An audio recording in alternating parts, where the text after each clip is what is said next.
வணக்கம். செய்திச் சுருக்கம். கடல் நீரை குடிநீராக்கும் மெகா திட்டம் முதல்வர் விஜய் நேரில் ஆய்வு.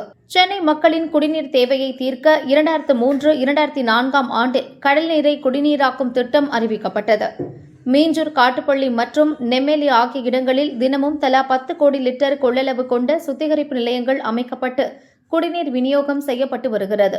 நெம்மேலியில் 1516 கோடியே 82 லட்சம் ரூபாய் மதிப்பீட்டில் 2வது சுத்திகரிப்பு நிலையம் அமைக்கும் பணிகள் நடந்து வருகிறது. நெம்மேலி அருகே பேரூரில் 4276 கோடியே 44 லட்சம் ரூபாய் மதிப்பீட்டில் 40 கோடி லிட்டர் கடல் நீரை குடிநீராக்கும் 3வது சுத்திகரிப்பு நிலையம் அமைக்கும் பணிகள் நடந்து வருகிறது. இந்த பணிகளை முதல்வர் விஜய் இன்று நேரில் ஆய்வு செய்தார். திட்ட செயல்பாடு, உற்பத்தி திறன், விரிவாக்க பணிகளின் முன்னேற்றம் குறித்து அதிகாரிகளிடம் கேட்டறிந்தார். விசாரணைக்கு ஆஜராகாமல் அண்ணன் தம்பி தலைமறைவு. தாவேகா ஆட்சியை கவிழ்க்க அக்கட்சி எம்எல்ஏக்களிடம் பேரம் பேசிய விவகாரம் உச்சக்கட்டத்தை எட்டியுள்ளது. ஊத்தங்கரை தாவேகா எம்எல்ஏ இளையராஜாவிடம் 35 கோடி ரூபாய் பேரம் பேசிய வழக்கில் யூடியூபர் திருநாவுக்கரசு உட்பட இதுவரை 9 பேர் கைது செய்யப்பட்டனர். கைதானவர்களிடம் நடத்திய விசாரணையில் ஒரு கார்ப்பரேட் நிறுவனம் 180 கோடி ரூபாய் ஒதுக்கி சென்னை கிண்டியில் உள்ள நட்சத்திர ஹோட்டலில் ஒரு வாரம் திட்டம் தீட்டியது அம்பலமானது. கைதானவர்கள் கொடுத்த வாக்குமூலம் அடிப்படையில் திமுக எம்எல்ஏ செந்தில் பாலாஜியின் தம்பி அசோக்குமார் மீது 4 பிரிவுகளில் போலீசார் வழக்கு பதிவு செய்தனர். குதிரை பேரத்தின் பின்னணியில் செந்தில் பாலாஜியும் ஈடுபட்டதற்கான ஆதாரங்களையும் போலீசார் திரட்டினர். இது தொடர்பான விசாரணைக்கு இன்று ஆஜராகுமாறு செந்தில் பாலாஜி, அவரது தம்பி அசோக் ஆகியோருக்கு திருவல்லிக்கேணி போலீசார் சம்மன் அனுப்பினர். ஆனால் அவர்கள் விசாரணைக்கு ஆஜராகவில்லை. இருவரும் தொடர்பு கொள்ள முடியாத இடத்தில் இருப்பதாகவும் அவர்களின் செல்போன் சுவிட்ச் ஆஃப் செய்யப்பட்டிருப்பதாகவும் போலீசார் தரப்பில் கூறப்படுகிறது. தலைமறைவாக உள்ள செந்தில் பாலாஜி, அவரது தம்பி அசோக்குமார் மீது அடுத்த கட்ட நடவடிக்கை எடுக்க போலீசார் திட்டமிட்டுள்ளனர். பட்ஜெட் அம்சங்கள் முதல்வர் ஆலோசனை. தமிழக அரசின் பொது பட்ஜெட் மற்றும் வேளாண் பட்ஜெட் இம்மாத இறுதிக்குள் தாக்கல் செய்யப்பட உள்ளன. பட்ஜெட் விவாதம் முடிந்ததும் துறை வாரியாக மானிய கோரிக்கைகள் தாக்கல் செய்யப்படுவது வழக்கம். இதற்காக துறை வாரியாக முதல்வர் விஜய் ஆய்வுக் கூட்டம் நடத்தி வருகிறார். இதுவரை கூட்டுறவு, உணவு, வருவாய், ஊரக வளர்ச்சி, நெடுஞ்சாலைத்துறைகள் ஆய்வுக் கூட்டங்கள் முடிந்துள்ளன. இன்று உயர்கல்வி அதிகாரிகளுடன் முதல்வர் விஜய் ஆலோசனை நடத்தினார். பட்ஜெட்டில் இடம்பெற வேண்டிய அறிவிப்புகள், துணைவேந்தர்கள் நியமனம் உள்ளிட்டவை குறித்து ஆலோசிக்கப்பட்டதாக தெரிகிறது. பட்ஜெட் தாக்கலுக்கு குறுகிய கால அவகாசமே உள்ளதால் கூட்டத்தில் பங்கேற்கும் துறை சார்ந்த செயலர்கள் அடுத்த 2 நாட்களில் புதிய திட்டங்கள் குறித்த அறிக்கையை தயாரித்து நிதித்துறை ஒப்புதலுக்கு அனுப்பி வைக்க வேண்டும் என முதல்வர் விஜய் அறிவுறுத்தியுள்ளார். நடுவானில் திடீர் கோளாறு, காலி இடத்தில் இறங்கிய ராணுவ ஹெலிகாப்டர். சென்னை தாம்பரம் விமானப்படை மையத்தின் ஹெலிகாப்டர் பயிற்சியில் ஈடுபட்டிருந்தது. நடுவானில் பறந்து கொண்டிருந்த போது திடீரென இயந்திர கோளாறு ஏற்பட்டது. இதை கவனித்த விமானி உடனே வண்டலூர் அடுத்த கீரப்பாக்கத்தில் இராணுவத்திற்கு சொந்தமான காலி இடத்தில் அவசரமாக தரையிறக்கினார். இதனால் பெரும் விபத்து தவிர்க்கப்பட்டது. விமானப்படை மையத்துக்கு விமானி தகவல் தெரிவித்தார். சிறிது நேரத்தில் விமானப்படையின் 3 ஹெலிகாப்டர்கள் அந்த இடத்திற்கு வந்து வட்டமடித்தன. ஒன்றன் பின் ஒன்றாக ஹெலிகாப்டர்கள் தரையிறங்கி இயந்திர கோளாறு சரி செய்வதற்கான தளவாட பொருட்களை இறக்கிவிட்டு சென்றன. விமானப்படை தொழில்நுட்ப குழுவினர் கோளாறை சரி செய்த பின் ஹெலிகாப்டர் அங்கிருந்து பறந்தது. ஹெலிகாப்டர்கள் அடுத்தடுத்து தரையிறங்கியதால் அதனை காண மக்கள் கூடினர். இந்த சம்பவத்தால் சிறிது நேரம் பரபரப்பு ஏற்பட்டது. எதிர்பாராத பேரிடி, சீனா ஏவிய அணுசக்தி ஏவுகணை, உச்சகட்ட பீதியில் உலக நாடுகள்.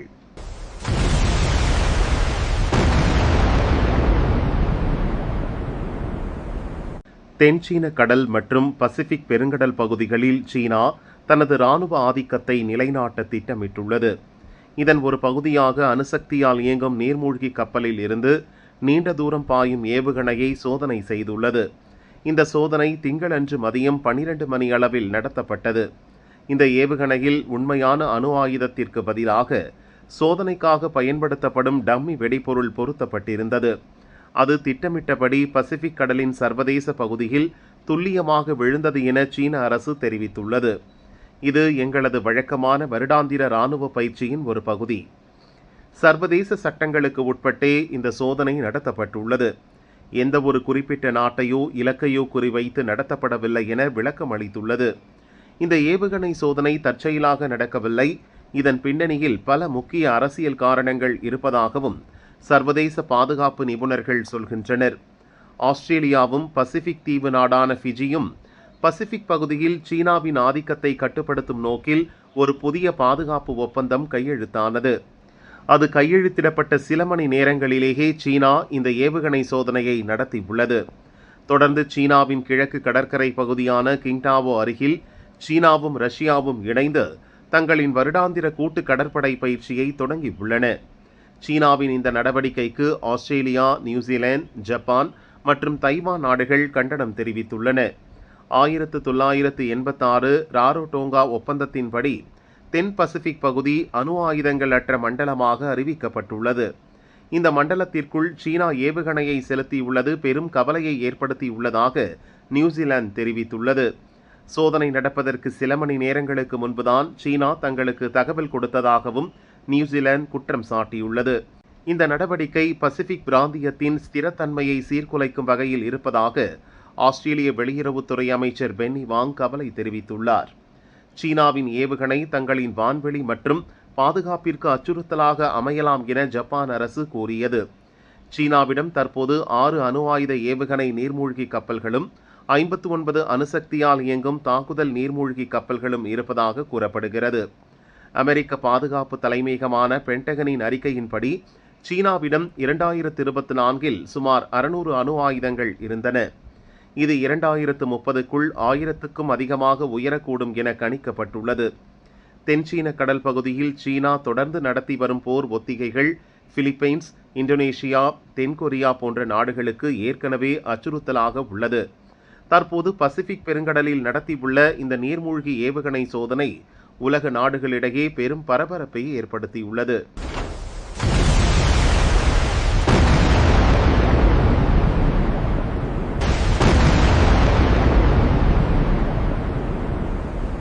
வேலை நிறுத்தத்தை துவங்கிய செங்கல் லாரி உரிமையாளர்கள்.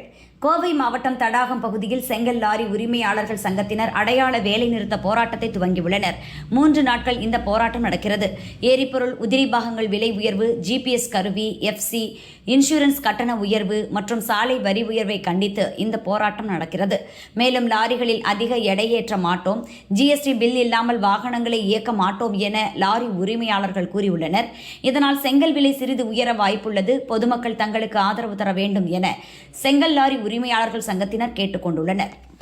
இன்னைக்கு நாங்கள் 6, 7, 8 அதாவது 3 நாள் பார்த்தீங்கன்னா வேலை நிறுத்தம் அறிவிச்சிருக்கோங்க. செங்கல் லாரி உரிமையாளர்கள் எல்லாம் சேர்ந்து எங்களோட கோரிக்கைகள் என்னென்னு பார்த்தீங்க அப்படின்னா, எங்களை மாதிரி லாரி வச்சிருக்கவங்க எல்லாரும் கோயம்புத்தூருக்குள்ள பொருள் கொண்டு வரும்போது பார்த்தீங்கன்னா அளவான, அதாவது அரசு நிர்ணயிச்ச இடையில பொருளை ஏற்றிட்டு வரணும் அப்படின்னு சொல்லி வெளிமாவட்ட லாரி உரிமையாளருக்கு வேண்டுகோள் இது பண்ணிக்கிறோங்க.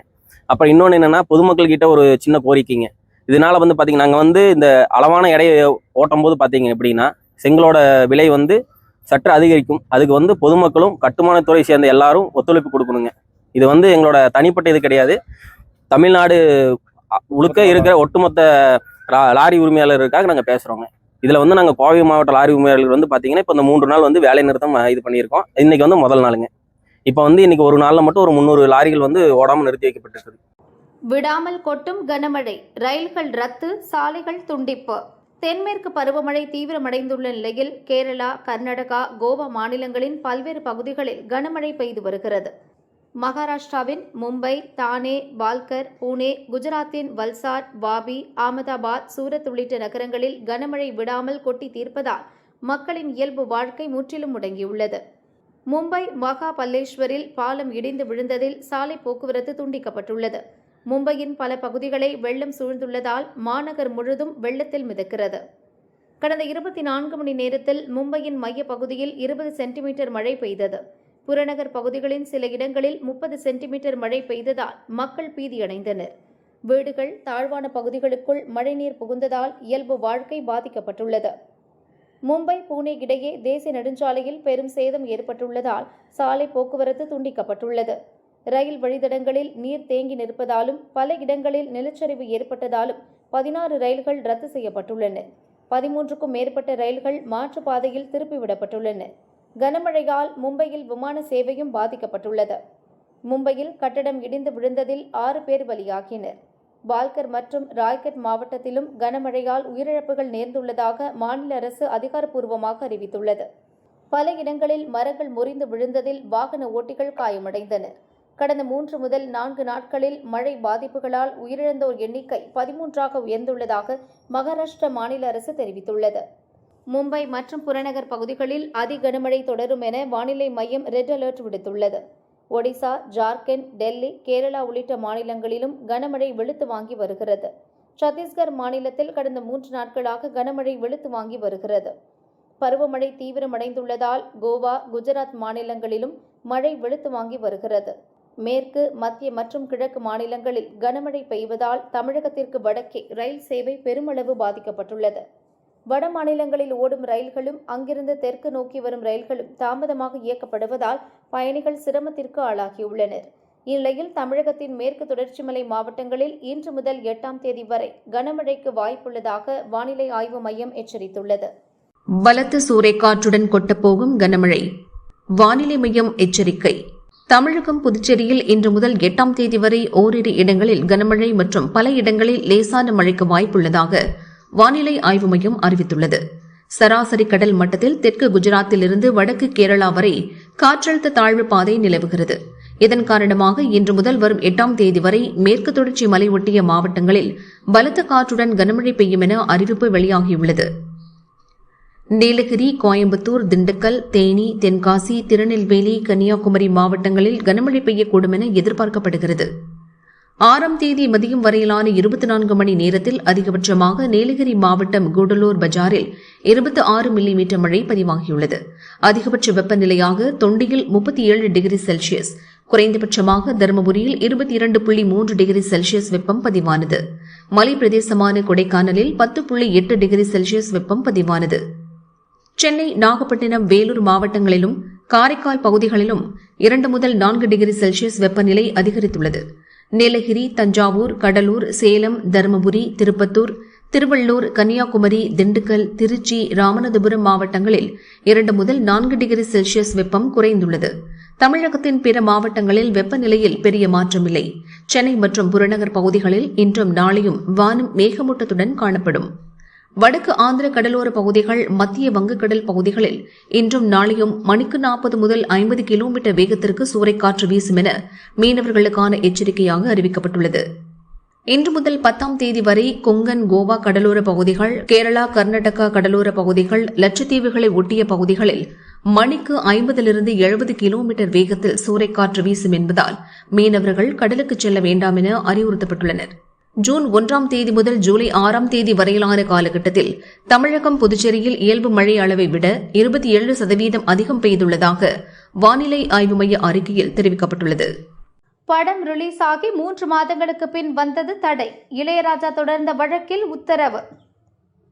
நடிகரும் இசையமைப்பாளருமான ஜி.வி. பிரகாஷ் நடித்த ஹாப்பி ராஜ் திரைப்படம் கடந்த மார்ச் 27இல் வெளியாகியது. இப்படத்தில் நடிகர் ரஜினிகாந்த் நடித்த முரட்டு காளை படத்துக்காக இளையராஜா இசையமைத்த பொதுவாக எம்மனசு தங்கம் பாடல் பயன்படுத்தப்பட்டிருந்தது. இதை எதிர்த்து இளையராஜா சென்னை ஹைகோர்ட்டில் வழக்கு தொடுத்தார். மனுவை நீதிபதி எம். குமரேஷ் பாபு விசாரித்தார். தமது அனுமதி இல்லாமல் அந்த பாடலை ஹாப்பிராஜ் படத்தில் ரீமிக்ஸ் செய்து பயன்படுத்தியுள்ளனர். பதிப்புரிமை சட்டத்தின்படி இசையமைப்பாளர் அனுமதியின்றி பாடலை பயன்படுத்த முடியாது என்பதால் அதற்கு தடை விதிக்க வேண்டும் என இளையராஜா தரப்பில் வாதிடப்பட்டது. இருதரப்பு வாதங்களையும் கேட்ட நீதிபதி ஹாப்பிராஜ் திரைப்படத்தில் பொதுவாக எம்மனசு தங்கம் பாடலை தொடர்ந்து பயன்படுத்த தடை விதித்து உத்தரவிட்டார். இந்த வழக்கில் திரைப்படத்தின் தயாரிப்பாளர் மற்றும் இயக்குநர் பதிலளிக்க உத்தரவிட்டு விசாரணையை ஒத்திவைத்தார்.